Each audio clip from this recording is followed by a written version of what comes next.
How about the red chain is back out? You know what that means now. This is the official good luck charm of your Tampa Bay Buccaneers here on the Rondé Barber Show. Even though you're throwing glitter all over the place because there's all glitter on that chain. This thing literally, I got this from the Bucs team store, and you literally get glitter everywhere with this thing. Everywhere. How it was designed, I really don't know. You're beautiful. Thank you. From the Stream Center, this is the Rondé Barber Show, sponsored by Advent Health and Renewal by Andersen. Here's your host, JB Buno, and Hall of Famer Rondé Barber. Speaking of beautiful, that cannot be a description to describe the Bucs' 2 wins, but you know the beautiful thing about it? They are 2 wins. 2 wins on the road. It's on the road. Man, exactly. Home opener coming up. How about it? Weekend, man. I love it. How about it? Bucs' 50th season, first home game, which of course means throwback. This is throwback week. How about it? And with it being throwback week, shout out to the Bucs PR team, by the way. They put out some really cool wallpapers for either your computer or your phone. Is that me? That is you. Let's bring up the Stream Center shot here. Let's go wide. And I want to show, look, there it is, there you go. Behind Rondé. Got to put it in. So we're rocking this week. Good stuff, man. And we'll bring it back up here full. This is really cool art. Look at you, man. I know. Is that me? That is you. Whoever digitized my head is pretty bad at things. I don't look like that, do I? My beard has never been that thick. I don't know. I don't have hair. That guy looks like he has hair. They're missing a little white in the beard. They're missing a little white in there. A little sprinkle of gray. And look, you're wearing your favorite uniform in here. You're wearing your favorite uniform. Am I? Look at the creamsicle, man. Look at the you know creamsicle. What? The throwback this week will not be that one. It'll be the white on white, which I think we're all excited about. Oh, come on. White on white is classic. That's by the way, awesome. if you don't remember from our previous Rondé Barber Show episode, by the way, welcome into the show, Rondé Barber, of course, NFL, pro football legend of Tampa Bay football, and JB Buno here with you, just an average Joe here on the left. Rondé's not crazy about the creamsicle, at least the first time that he wore it. The first version of it. That's all I said. The first version of it. It's been much better since then. It's been improved upon, but this is what Rondé said the first time that we talked about the creamsicles on this show. He said, "Oh no! See, sound effects. Why are you trying to hold receipts on me? It's our show. You can't receipt myself. It's my show. You can't tell everybody that I said I hated these things. You did, but why want the sound effect? This looks terrible. There it is. I didn't hit it hard enough. This looks terrible. Oh, it doesn't look terrible anymore, Bucs fans. We're gonna be beautiful in our white on white this weekend." And it was beautiful. Yes, it was beautiful. Is another thriller, and hey, breaking a little bit of some bad juju in primetime games for the Bucs, right? Because the Bucs escape once again in a thriller. Baker Mayfield, the hero once again, and doing extraordinary things for your Tampa Bay Buccaneers. I need the best and worst of this game, Rondé. What do you like? I mean, the best is easy. It's Baker Mayfield. You don't win this game without this quarterback, and I think it's funny now when you hear the national media and all the people that are kind of outside of our sphere and our realm in Bucs Nation down here talk about Baker Mayfield like they've always loved him. Like, oh man, I was actually in Canton in Cleveland yesterday. Baker Mayfield. Oh, I can't believe we don't have Baker Mayfield. Baker Mayfield's the best quarterback we've ever had in Cleveland. I was like, well, why isn't he in Cleveland? Because everybody in Cleveland hated Baker Mayfield when Baker Mayfield was there. What we see now, obviously, he's matured, certainly, to become the player that he is now. But the national media in general has a love affair with a guy that we've had a love affair with for now going on 3 years. And we've known this. He's ours. And so you talk about best in show and that Monday night game, we don't win that game without Baker Mayfield. There is zero doubt about it. Because when the game matters, this dude's at his best. Like, he gets locked in. And I think we mentioned it last week. He's a gamer, dude. Like, when a game is important, he's turns into a different guy. And that being said, I thought he was efficient. He took pressure all night. We're going to talk about that later in this show. I don't know how many total pressures they had, but he got sacked 4 times. It felt like he was running for his life for the most part. But when we needed to win, I mean, the running game was good, but when we needed to win, Baker performed, and it was outstanding, I thought. All right, so PSA time. And I know there are other Bucs fans out there that feel the way that I do, and I'm just going to voice this. I need the national media to ease up a bit on the Baker love. All Why right? is that? I need because now, and producer Garrett Phillips sending it to me, I believe it was this morning, about Baker being now named amongst the elite quarterbacks in the league. And you want your team to have an elite quarterback. I get it. But people always say, okay, with Baker, he's got that dog in him. Right. Well, that dog to me is underdog. This is the guy that was an outcast in Cleveland, the guy that was basically shipped out of Carolina and just was given an audition in LA with Sean McVay and the Rams. And now you're going to tell me that he's an elite quarterback. I just like when he's flying under the radar a little bit. So the love affair that the country is having right now with Baker, I don't know. Yeah. I'm still coming to grips with it. You like it when he's angry. Yes. Right? But that being said, the dude was the first pick of the draft. Right. It's not like Heisman winner. It's not like it's unexpected that he turned into a good football player. The entirety of the league thought he was the best player coming out of college football when he was drafted first overall. So I kind of think he expects this from himself, but everybody else was so quick to discount him when he got traded to Carolina and then got cut from Carolina, and then ended up, on the streets. Like, where's Baker Mayfield going to end up? Nobody cared, to be honest with you. You think about if you can remember back to those days, nobody cared about Baker Mayfield back then. They were just, whatever, another first-round bust. He's never going to make it. And then in one game, literally one game, turned his career around. And he had the great fortune of being a hot commodity for us. Yep. I don't know who else wanted him, but he was who we wanted, right? Went after Tom Brady. And Jason Light and his crew went out and got a player that thought he could mend the locker room together, different personality than what Tom Brady was for us, but a guy that we knew we could succeed with. Because we had obviously done a workup on him. He came out. Todd Bowles was the head coach, actually, of the New York Jets, who had a top pick when Baker came out. And he's like, I want this guy. Yep. And we got that guy. And now all of a sudden he's one of the top quarterbacks in the league. And by the way, he's upper echelon by default at this point because so many other quarterbacks, top echelon quarterbacks, are getting hurt in the NFL, and that's another point we'll get to make later. But best in show, Baker Mayfield on Monday Night Football. May I go off script for a second? It's off rundown for just 1 second. I want to ask you this question because it's on the top of my mind because it goes back to your playing days. When you start to hear the national media refer to you as, let's use that word, elite, right? There was of course, in your playing day, there was a time where you rose up to become the elite corner in the NFL. Are you listening to that noise? How much is that affecting you mentally? And how much, I guess, by extension, then, how much is it affecting Baker mentally? This is a good question because I don't think during my playing days anybody ever said I was elite. The people that I played against knew that I was really, really good and like a problem, like a quote-unquote problem. This dude's a problem. He does so much for this defense. How are we going to get around what this guy does for this team? He does so much for this defense. I wouldn't say the national media ever said I was elite. They just didn't believe it. I mean, and obviously I played in an era with some really good corners.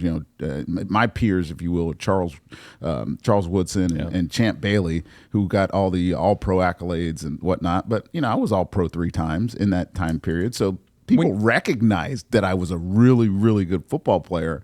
But the national media never got to the point where they were like, oh, man, Rondé Barber, he's one of the best ones ever. Look at what he's doing. They just never got there. And here you are in the Hall of Fame. Hey, well, are you trying to say Baker's going to be in the Hall of Fame? I don't. What I'm saying is, I'm curious as to whether or not he's here. He's getting his flowers at the moment. Oh, I see what you're saying. And I'm just curious as to what happens now. I don't think he's wired like that. And if he ever was wired like that, because maybe he was. I don't know. I didn't know him. I've only known Baker for 2.5 years.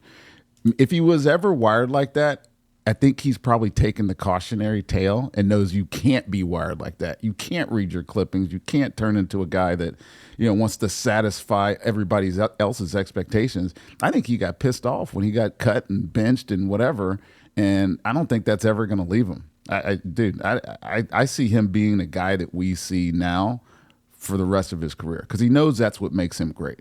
What he's doing, the way he is now, is what makes him great. Permanent chip on the shoulder. No doubt. The best is when, of course, the clip that's gone viral by now is CJ Gardner Johnson getting into his face. Baker looks like he might actually be hurt. Right. Bucs fans, their heart skips a beat, and then Baker just gets up and gets into his face like he just got a literal shot of adrenaline.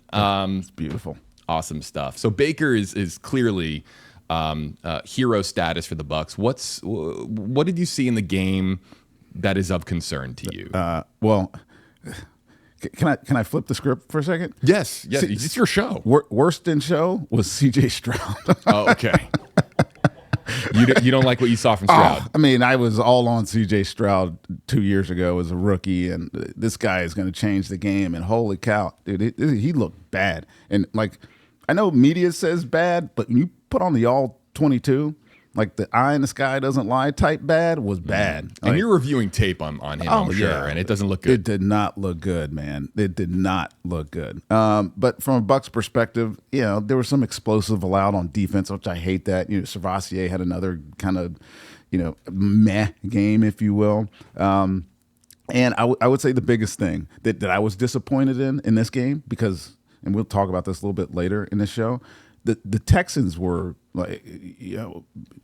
muted on offense. They could do nothing on offense, right? Defense played great again, and yet we couldn't put the game away. Our inability to put the game away was the most disappointing thing for me.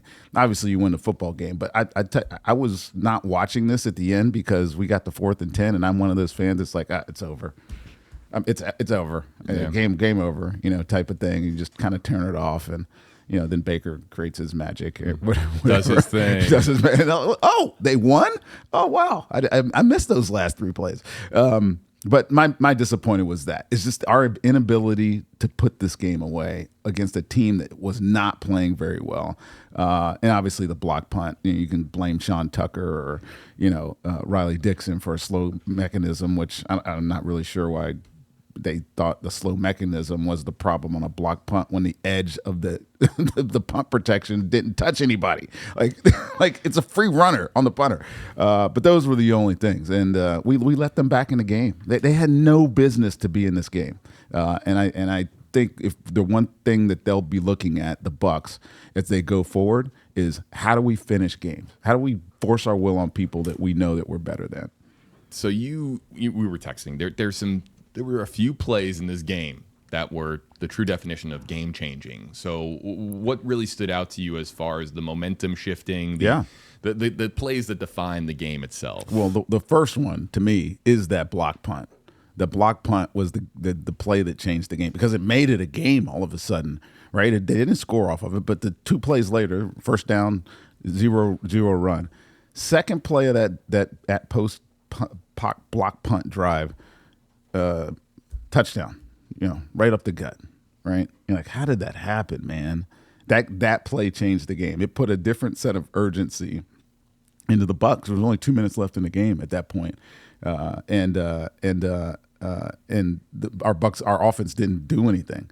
The second play was that 4th down run, man. Like, are you kidding me? Like, Houston, for better or for worse, is probably a reason why they're 0-2 right now. They live and die by their pressure, right? Constant pressure. If you go back and watch this game, the number of 5- and 6-man pressures that Houston brought to Tampa is the reason why we had so many, 4 sacks in this game. Again, I don't know the number of pressures, but the play that changed the game was that 4th down pressure where one guy had to get Baker on the ground and he missed him. And they were playing man-to-man behind him. And if you play man-to-man, the defensive backs or guys in the secondary, linebackers, all their backs are to the quarterback. So when Baker steps up, makes the one guy miss in the pocket, nobody else sees him running, right? And then it's like somebody 12 yards down the field has to come up and make a tackle. But that was the play that really changed the outcome of this game.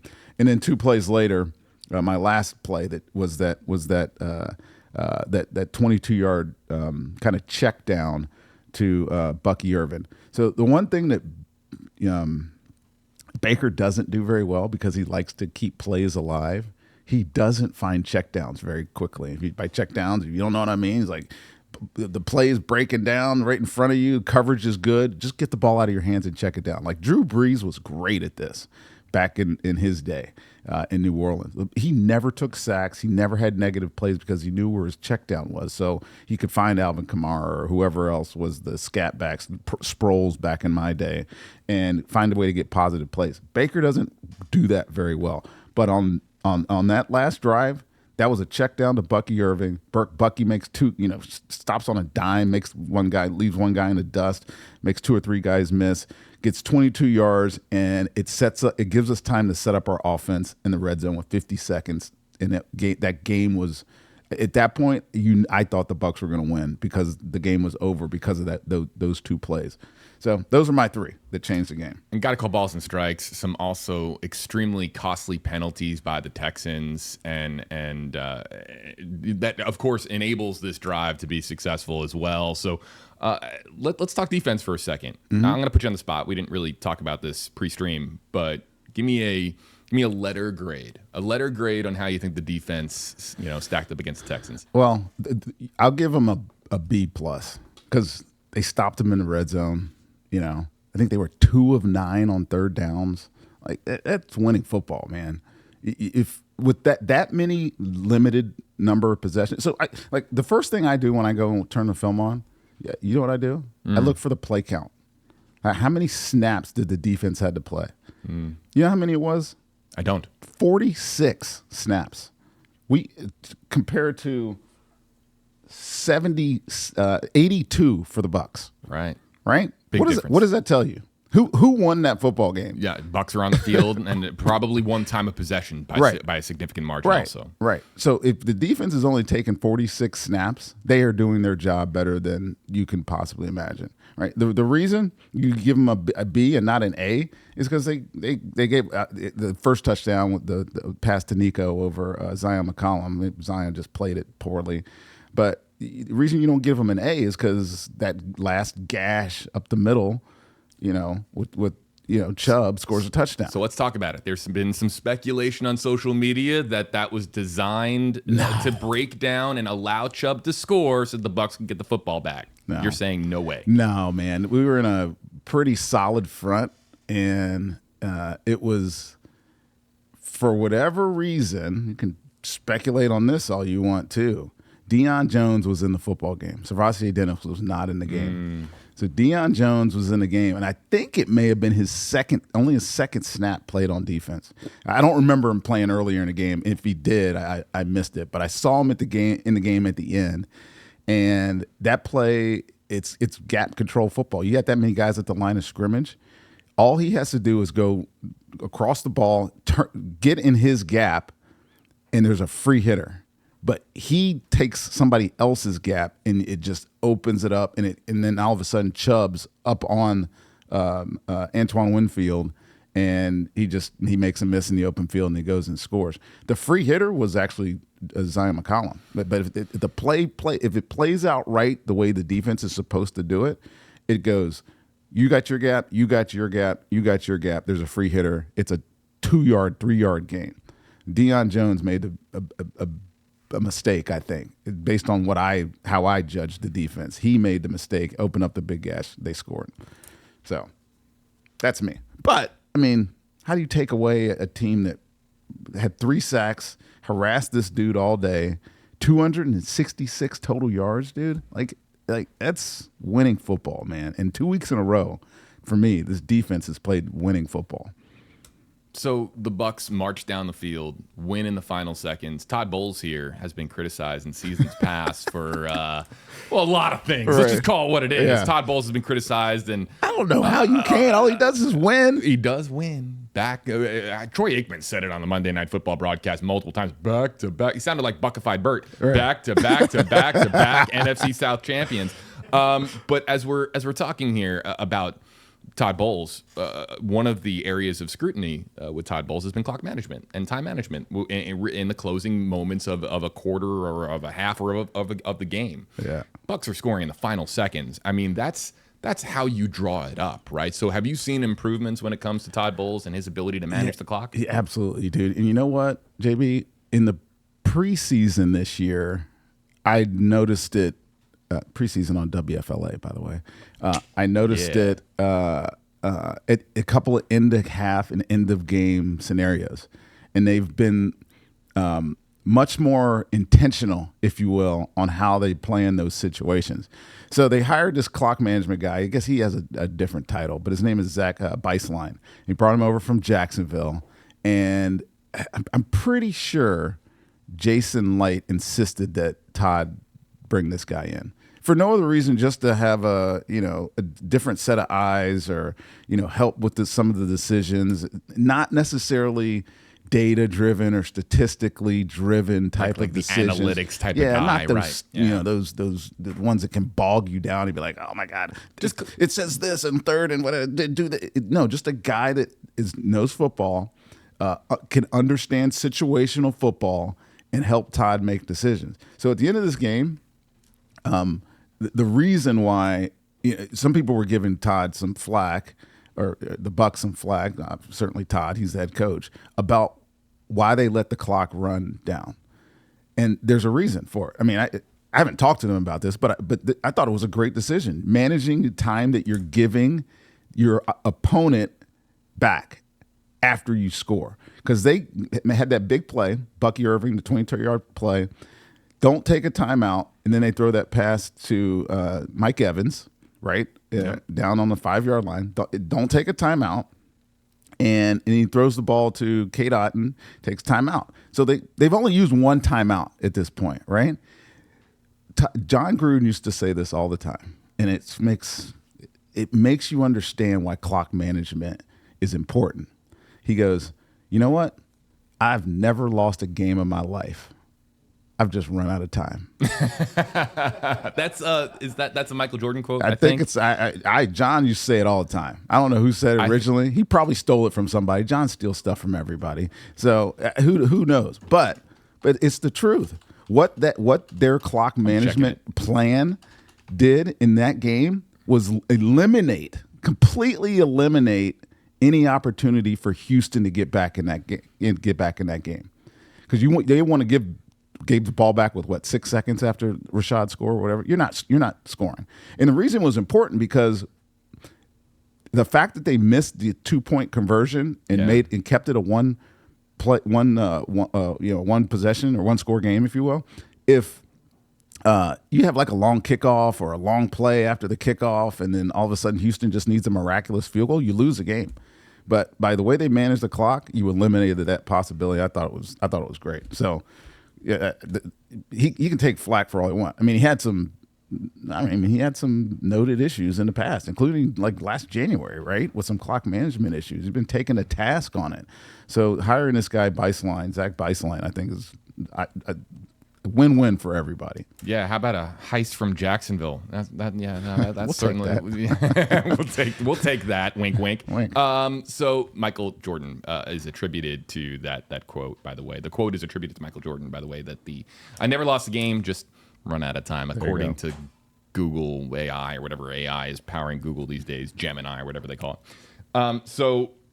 When we're talking about, look, there were some people that were, as far as clock management goes and how crucial it was in the final moments of this game, there were some people who thought that Nick Chubb should have taken a knee and should not have scored and should, again, to be in control of the clock. Right. Because the moment you score, you're giving away control of the clock. So, look, Monday morning quarterbacking at its finest, or Tuesday morning quarterbacking at its finest. Let's move on because there's some other really pressing items that we have to get to here. And perhaps the biggest loss for the Bucs, despite opening the season at 2-0 and both of those wins being on the road, is losing Kalijah Cansey. Yeah. The report, of course, coming out this week that Kalijah Cansey is expected to be out for the remainder of the season with a torn pec. This is really, really terrible news for the Bucs. You were, I think, a lot of Bucs fans were really expecting big things out of Cansey this year, and was having a really solid game by all measures. And so the loss here, in your opinion, is how significant for the Bucs? Possibly to replace this. It's impossible to replace this guy. It's so significant. Not only because there was so many expectations of Kalijah Cansey. He led our team in sacks last year, even though he missed a bunch of time with this calf injury, which was a similar injury that he had his rookie year that cost him a bunch of games. And now to be, out for, the next, 15 games is tough, man. You start to worry about, why he's getting hurt so often, right? And some of it's bad fortune.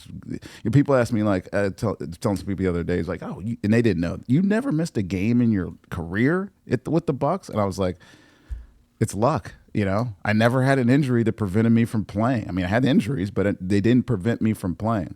He's now had 3 successive years of injuries that are preventing him from playing, and he has the potential to be the best defensive lineman in our building. And just that he keeps getting hurt when he has such a propensity to dominate game. He was dominating that game. The play before he got hurt was when he completely dumped that offensive guard. He made him look like he was 150 pounds, and then had that tackle for loss.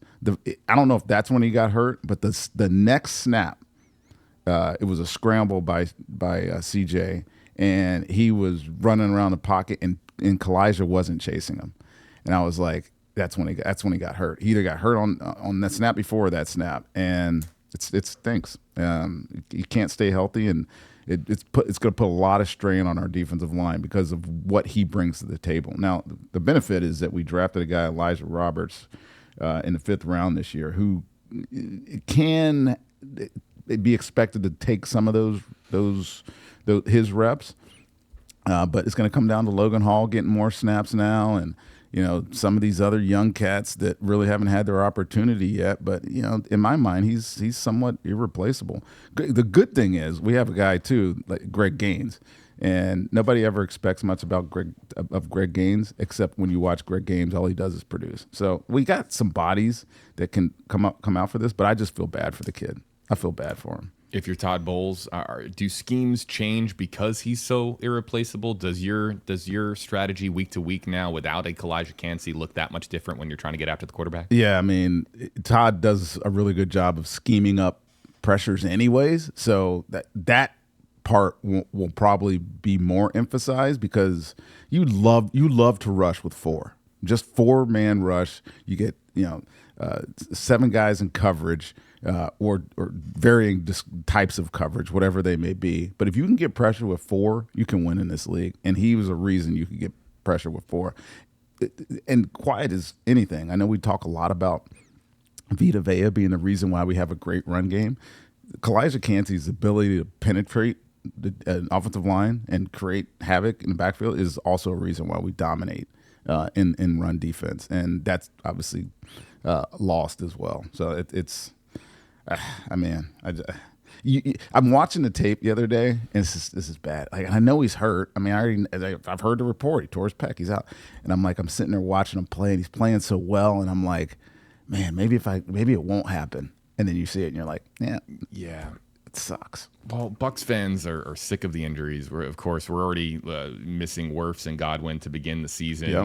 Yep. Now, Cansey out for the season. There were several moments during the game where you're really concerned about Baker because he's reaching for a leg or an ankle. There were a couple of moments where you're like, is Baker, is he really all right? How healthy really is he? And there was concern there, but thanks, CJ Gardner-Johnson. Really appreciate you, man. Right. For resurrecting. Getting him fired back up. Resurrecting this injury. Our boy.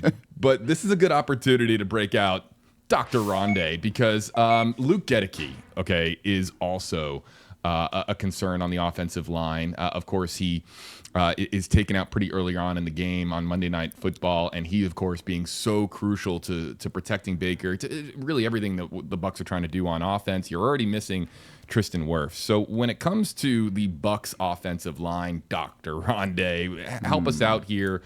What is the remedy, and how exactly do we attack this if you're Grizzard and the gang? I don't know that there is a good remedy. There's not like take 2 of these and call me in the morning remedy for this one. Legeticky getting hurt is a tough one, and I think he re-aggravated an injury that he already had. But he was pulling on a play, and you could see right away pulled up, and I don't know if it's his foot or what.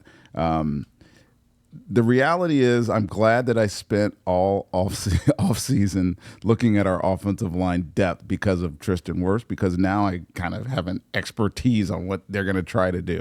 So Kevin Carberry, the offensive line coach, who's, by the way, fantastic. He makes everybody look good on our offensive line.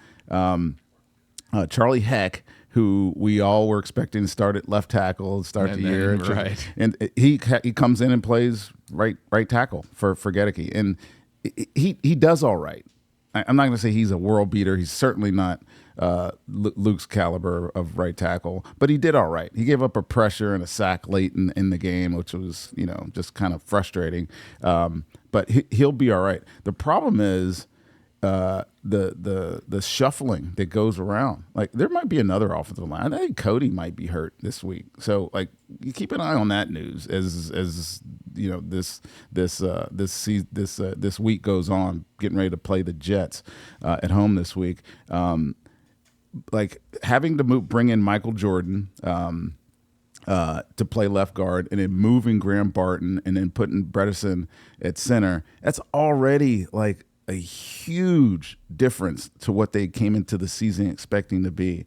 And now if the 2 other guys on the right side are hurt and not playing, how do you remedy this? Well, you got Elijah Klein, who took a lot of snaps in the preseason at guard, center, and tackle. He's probably a swing guy that's going to be in there.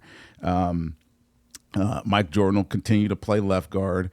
And you just hope that Charlie Heck can stand up at right tackle. So the remedy, you better expect a lot of quick game. It's the Baker holding on to the ball and trying to make these hero type plays, and Josh Grizzard's desire to push the ball down the field and be a explosive, like that's probably got to be scrapped, I think, just because there's so much uncertainty on this offensive line. I mean, it's tough. We're in a tough position right now. Thankfully, we got hopefully a winnable game against the Jets this week. And then I'm not going to say Tristan's coming back this week, but he's probably close to coming back by week 4. And that would be ideal scenario for us. We got to bring back our boy. Right. How about 78? It's going to look great. How about Mike Jordan? Imagine this guy trying to make a reservation anywhere.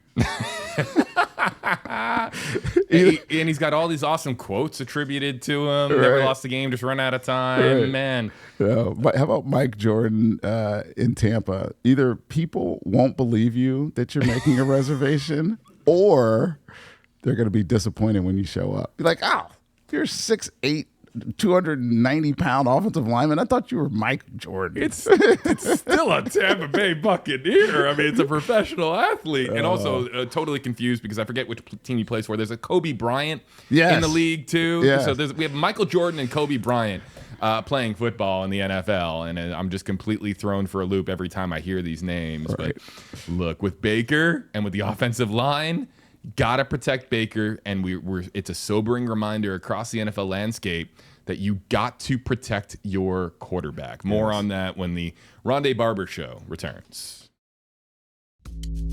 You're watching the Rondé Barber Show, sponsored by Renewal by Andersen, superior products, exceptional service, and by Advent Health, the exclusive hospital of the Tampa Bay Buccaneers. Here's 16-year NFL star Rondé Barber.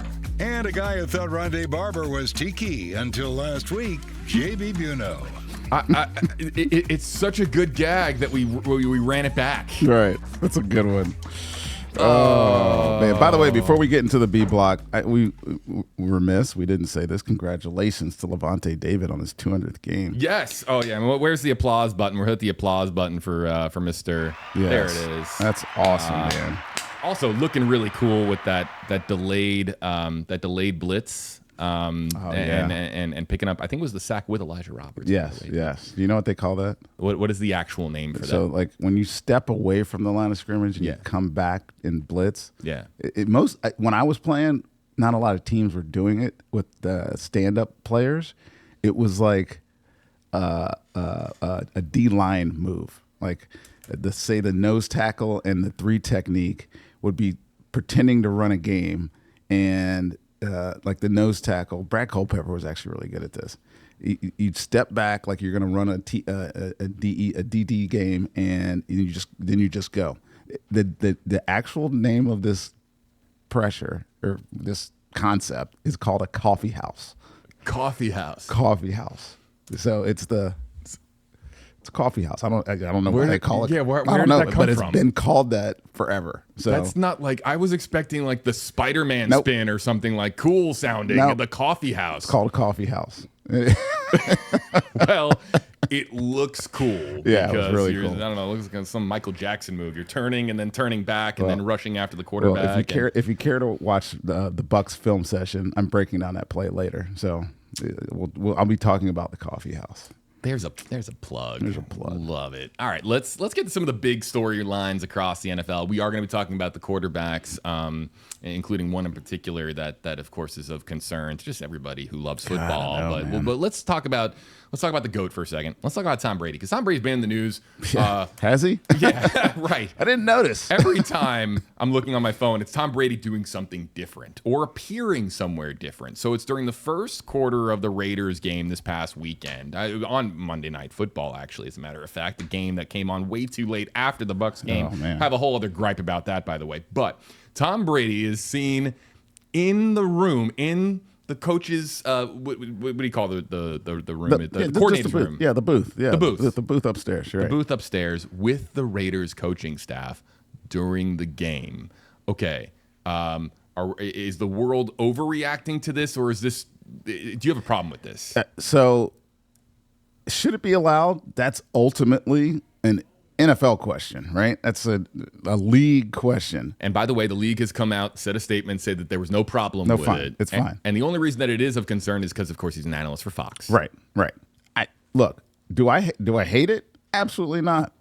When I called games, right? I'm friends with a lot of GMs, and there's probably every TV guy, every commentator has these type of relationships. It's the reason, why. It's like the mutual respect amongst guys who are, because if you're calling games, you're usually an ex-player. It's the mutual respect between players and general managers and coaches across the league. Like, football is a really, really small ecosystem. Like, it feels like it's a big production, but it's the same people everywhere. I remember everywhere I used to call games, I'd see a coach or a player or somebody that I played with or against, and it was just like, what's up, man? And you just have these conversations. Now, this is different, obviously, Brady, because he's owner of the Raiders.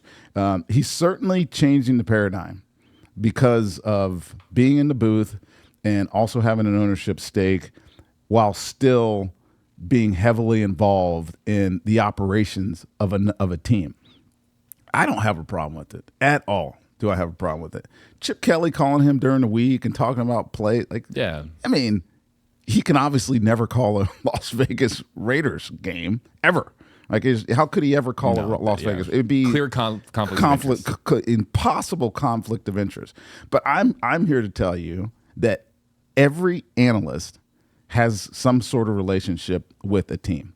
Like, when I used to do Bucs games, like I remember Carolina Panthers, my first year calling games, they did not want to let me into the building. Wow. Because I was a Bucs player, and it was a Bucs Carolina game, and they're like, "Are you kidding me?" my producer and director is like, are you kidding me? Ronde's a professional. He's not going to use this to an advantage. He's not going to give you trade secrets back to his team. Who's trying to stop Rondé Barber? The PR guy. The PR guy in Carolina. This actually happened. It was the most ridiculous thing I've ever heard. Now, again, this is different because he's got an ownership stake. He's got a clear, interest in the success of the Las Vegas Raiders. So I get where people have some consternation, if you will, or some hesitation over this. But the only problem I would have is if he's ever calling a Raiders game. I think the NFL won't let that happen. You know what's funny about all these photos of Brady as either an analyst or as a minority owner of the Las Vegas Raiders is that, normally when you see players or former players on the field, they're normally wearing the VIP, the credential. Yeah, he doesn't. He's the one guy you never see. Maybe him and the commissioner. Yeah. There is no credential, or the owners. There's no credential. Like he walks around wherever he wants. So who is going to stop Tom Brady from going into the booth? Who's going to stop Tom Brady from having access to really anything related to the Raiders or anything related to a Fox broadcast? So fact or fiction, Tom Brady is going to do what Tom Brady wants to do. It's Tom Brady's world. We're just living in it. Yeah. No, facts. And moving on to another quarterback that, of course, is on the tip of everybody's tongues this week, and that being Joe Burrow, because Joe Burrow is going to miss a significant time, several months, with turf toe and an injury sustained this past weekend. I think the estimated time is 3 months, meaning that he's missing really a majority of the season, and we'll see where the Bengals are when he's starting to return to a healthy enough point to practice and then maybe get into NFL action once again. That would be the playoffs, basically. Basically the playoffs. 3 months. I mean, 3 months is the season. Yeah, so it's the season. How cataclysmic is this for pulling out the big words for this? How cataclysmic is this for the Cincinnati Bengals and their hopes? I mean, look, this is the cautionary tale, right? You pay a quarterback $60 million, he's going to, and he gets hurt. And you've put a lot of money into both receivers on this team. You obviously made some other big money moves. This guy has a history of being hurt, and I think that probably helps Cincinnati. Jake Browning had some success in relief in previous. He's probably played 20 games backing up Joe Burrow. So Joe Burrow missed 6 games as a rookie, right? With when he tore his ACL, he had he missed 7 games in 23 when he broke his wrist, and now he's going to miss 14 games. So in 5 years, he's missed 27 games. By the way, after his rookie year and after the 23 year, he was comeback player of the year the next year. So it tells you how valuable the guy is. I think he's probably the best quarterback in the league when he's healthy. But he's been fully healthy for only 2 of his 5 years. That's a lot, man. And they paying this dude a ton of money. I'll reiterate that. They're paying the quarterback a ton of money. And every team is paying a quarterback a ton of money. So when that guy gets hurt, you don't have the capital, if you will, to go replace a guy like him. So how's it going to affect Cincy? I mean, a 2-0 start sounds great right now.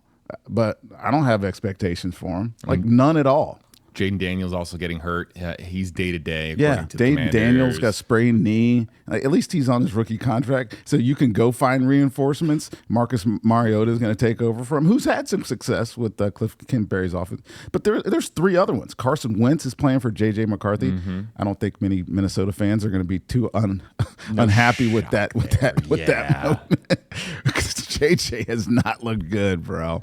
He has not looked the part at all. He completed 11 I know Atlanta's defense is getting better. Remember, we talked about this last week. Atlanta's defense is okay. I mean, they 6 sacks last week against JJ, but JJ is part of the problem in Minnesota. Brock Purdy's out, another high value and paid quarterback. What also turf toe. He has the same thing Joe Burrow has. It's just not the rupture of the tendon where you have to get surgery, but he's got a sprained toe ligament, and he's out.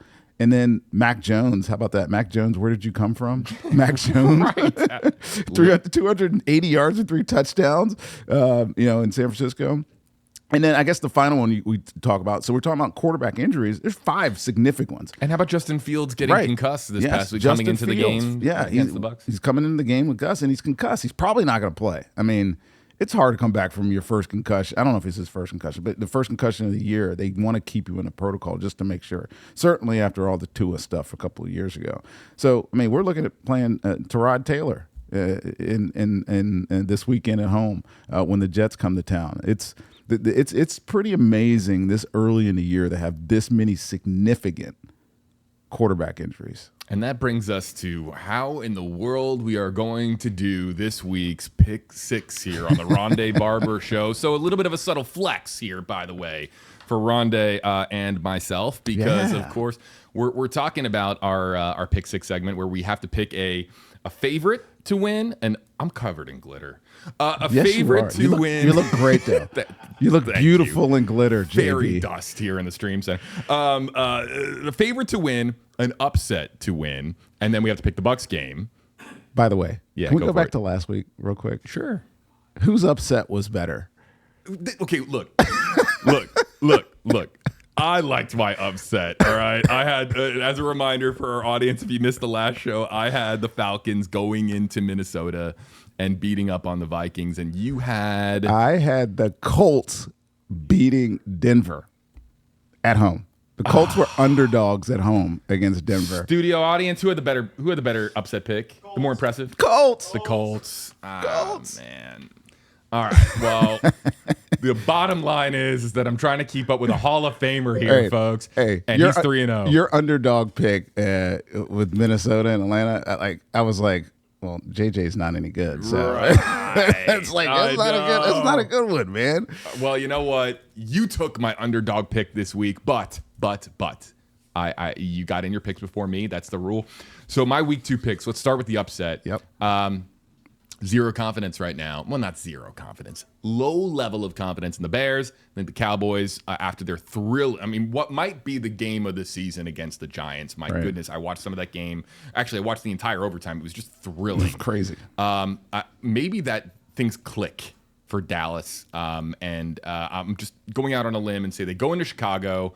People are like thinking, JB, you're picking the Bears to lose. Duh. But look, that's a tough environment going into Chicago to win there at Soldier Field. I have Dallas as my upset pick on the road in Chicago. That is low hanging fruit. That is low. Okay, I mean, I'm trying to keep up with a Hall of Famer here. You're 3-0 too. I know. You're 3-0 as well. You want real low hanging fruit? I mean, the lowest of the low. I have the Bills as a favorite on Thursday Night Football against the team that I think you said this in our pre-pro Can we meeting. make this Survivor, Rhett, so he can't... I'm trying to look. If you're at he's home, taking the Bills early in the year in Survivor pool. You wouldn't have him again later in the year. No, we're not going to do that. I'm taking the best team in the AFC potentially against the worst team. Real quick, the most disappointing team. you wanted to get in a word about the Dolphins because they're not bad. They appear to be quite dreadful at the moment. Oh my God! This is a team that was obviously really good 2 years ago, right? I thought last year was an anomaly, like it was a blip, injuries, whatever, and now all of a sudden this could be like not like a fast fall. This could be like jumping off a cliff fall. Wow, like no stopping them. Yeah. You know, Mike McDaniels looks. I mean, look at him. I mean, this is a bad picture, but like he doesn't look good anyways. It's like a really bad picture of Mike McDaniel. He looks like he's aged. He looks disheveled. He looks like mumbling words out of his mouth. Well, we lost because we lost. Like it's a loss. Like what? Dude, we had high expectations for this team. They got so much talent with a quarterback they've invested in a lot of money into, and 2 great receivers. A-Chain is a stud run. Like, why can this team not compete? Like they don't even look competitive right now. So yeah, they're my most disappointing team. So I'm glad you took them to get killed this week. Yeah, they're gonna get absolutely slaughtered. And then Bucs game. Look. It might have been a little bit more interesting had Justin Fields been able to suit up. It doesn't look like he's going to be able to. No, look, rocking the Bucs again. Bucs are going to win the home opener at Raymond James Stadium. I'll be at the game. I just found out I'm going this week, so I'm gonna go. It's gonna be awesome. Yeah, man. 50th, bunch of 50th stuff going on this week. I'm at the Bucs. so pumped. So cool. And I'm sure there's gonna be a lot of Rondé Barber-esque A-listers in the house. Bucs are gonna win at home at Raymond James Stadium Sunday 1 o'clock kickoff. Right. All right, Rondé, your picks. Who you got? My picks. So I by the way, I will be there. I'll have to wear a credential though. I doubt it. I doubt. All right, let's start with my dogs at the top of the list, and this was very similar to yours. Like, how is Dallas a dog to Chicago? Like, right. That's ridiculous. How are the Texans a dog to Jacksonville? I don't know, but I know the Texans haven't played exceptionally great, especially on offense so far this year. But they're going to go to to Jacksonville and win. Jacksonville, like, they feel like they're on the precipice of like being like, holy cow, this is not going to work type of deal. Well, it's funny because you had some critical words for C.J. Stroud, but now you have him going into Jacksonville and pulling it out. I would probably have even lesser positive words about Trevor Lawrence at times. So the guy is just so inconsistent. I don't know if he'll ever become what you expect him to be. I don't think so. C.J. Stroud is at least really, really talented. So I'm picking them to upset Jacksonville on the road on Sunday. How about low-hanging fruit here on this next pick, man? Well, yeah, you know what? You know what? You talk about disappointing teams. Yeah. And there's some other disappointing teams out there, but KC's record is exceptionally disappointing at this point, right? They're the favorite on the road at the Giants, obviously, but the Giants are competitive, man. Like, I know they're 0-2 as well, but they're competitive. They look better on defense than they've looked in years. And Russell Wilson, he can have his moments. Yes, he does. He had some nice moments the other day, right? So this is going to be a closer game than we think. Patrick Mahomes looks as bad at quarterback as he's ever looked. And I don't know if it's all necessarily his fault. He's still Patrick Mahomes, right? He's still going to always be in the MVP conversation. But I don't think he's in the top, all the significant passing categories, he's not in the top 20 right now. I mean, but look at his weapons. Kelsey's getting old. Worthy's out. Right. Rice is suspended. There's some problems at Arrowhead. That being said, I am picking the Chiefs as the favorite on the road in New York. They'll figure it out. Yeah, maybe it's because I'm picking quarterbacks and I like Mahomes better than Russell Wilson. That's it. And then the Bucs game. This is a zero brainer. Yeah. It's the Bucs at home, home opener in the throwbacks. We're going to absolutely wallop the last team that Todd Bowles head coached for. So I think we both agree. I got a feeling, JB, at the end of next week we're going to be 6-0. Oh, you like both of our picks? I like them all. Okay, so here they are, and there's the record right there, guys. It's an average Joe against somebody in the YouTube comment section said it like you should call this segment the pro versus the average Joe or something like that. So we're shout out to the guy on YouTube for helping produce the show from the comment section. Those are our picks. The Rondé Barber Show will be back with Ask Rondé right after this. It's time for you to Ask Rondé, sponsored by Advent Health and Renewal by Andersen. Only a few more minutes here on the Rondé Barber Show. Are we 9? Episode 9, by the way? Episode 9, my friend. We're about to hit double digits. We got to get right to this week's Ask Rondé question. Josh, you're up. Hey, Rondé. I'm Joshua Torres. I would like to ask you a question. What would you say is the most impactful decision you made in your career? Thanks for your time. Oh, God. Whoa. That's a deep one and a good question from, again, a shout out to Josh. Great question. Good question, Josh. Deepful, impactful, certainly my decision not to even consider ever leaving Tampa. Because I was a free agent once. Like after my first contract, I think I may have told this story maybe in one of our early episodes about the Bucs letting me go to free agency and Rich McKay really before I had made it. The year after I was a free agent is when I really jumped on the scene when I led the league in interceptions. But that year before I was a free agent because I hadn't really established myself. And, my agent's like, we should go out and look and find someplace else to play. The Bucs aren't showing you that they love you, and it's it's that conversation you have like, do I go where I'm loved or I go where I want to be? And I decided I wanted to be here, and I stayed here. It signed a long deal. It was much less than some other players that hit free agency that year, but it was the best decision I ever made in my career. And then, towards the end of my career, much like Levante David, and it's why his tenure has extended here in Tampa. I decided to take a bunch of deals, 1-year deals that kept me here. I did that for 3 years at the end of my career, and the decision to stay in Tampa was probably my best decision ever. Now I have to ask, because you brought this up. I have to ask. Your agents working the phones, man, making some calls. Was there another team that wanted Rondé Barber? You know who wanted me? Badly. The team that wanted me most was the Cincinnati Bengals. Interesting. Yeah, it's the only free agent visit I went to. Obviously, we talked to a bunch of other teams, but yeah, Cincinnati. I was like, nah.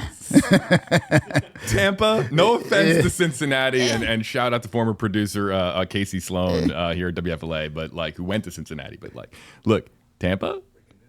Cincinnati. Sorry, guys. Sorry, but look outside. If you take a look at the snapshots from Tampa right now, it's beautiful here. And with that, we got to do our drawing this week because we're running out of time. And guess what? We're doing a lot of drawings here real quick. Yes, we are. The first one is for the John Gruden football, as promised from the last episode, Rondé. All right, let's get a name, right? A name for this is for the John Gruden football. And I hope that you're local, Ashley Evans. All right, Ashley Evans. Football, Ashley. And let's see. And then for the prize for this week. So, Ashley Evans, you get a John Gruden and Rondé Barber signed football. We'll be reaching out. Right. And am I picking another one? Yes. All right. The winner of the drawing is James Berger. Berger. B-E-R-G-E-R. James is going to win what? Now you have to draw a prize out of there. What is James going to win? That prize? I thought we were drawing 3. We're only doing 2? No, we're drawing 3 today. We're just going to give away stuff. Hall of Fame t-shirt. Yeah. All right. Signed. Hall of Fame t-shirt for James and one more. All right. Who's the last one? Drawing and... Oh, wait a minute. I got 12. We can't give away that much stuff. All right. Here we go. A black creamsicle hat. This one's going to be cool. Okay, so a black creamsicle hat, and now one more name. Jacob Givens. Jacob Givens. All right. So how do you participate here, everybody, in Ask Rondé? You send in a selfie video question to AskRondé.com. You check off the necessary boxes. Yes, you do have to live in the Tampa Bay area to participate and collect your prize. All you got to do is send in that selfie video question. We add your name to the carousel. Rondé Barber picks your name. If he does, guess what? You're going to win some really cool signed swag, signed merch from the Hall of Famer himself, number 20, Rondé Barber. A lot of fun here on the Rondé Barber Show. Yeah, we covered a lot today. That was fun. Maybe you see Rondé at Raymond James Stadium. 1 o'clock kickoff for the Bucs as they host the Jets. They are 2-0 to begin the season. That's exactly what we love to hear. From the Stream Center for Hall of Famer Rondé Barber, I'm JB Buno. We'll see you next time here on the Rondé Barber Show.